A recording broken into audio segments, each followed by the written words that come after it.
Sistem Pertahanan Udara Taiwan siap tempur. Kementerian Pertahanan Nasional Taiwan, tanggal 4 Agustus mengaktifkan sistem pertahanan udaranya setelah latihan militer Angkatan Bersenjata China resmi dimulai hari ini. PLA meluncurkan beberapa misil balistik di perairan kami sejak pukul 13.56. Angkatan Bersenjata kami memantau situasi dengan berbagai cara, sementara sistem pertahanan telah diaktifkan. Demikian pernyataan resmi Kementerian Pertahanan Nasional Taiwan dikutip Tribun Timur. Kami mengutuk tindakan irasional seperti itu yang telah membahayakan perdamaian regional, tambah Kemenhan Taiwan.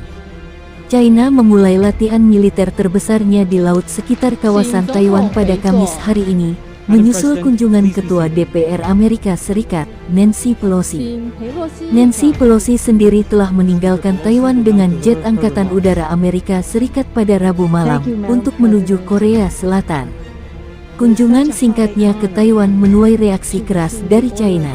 Latihan menembak langsung Angkatan Bersenjata China dimulai pada pukul 12 waktu setempat hari ini.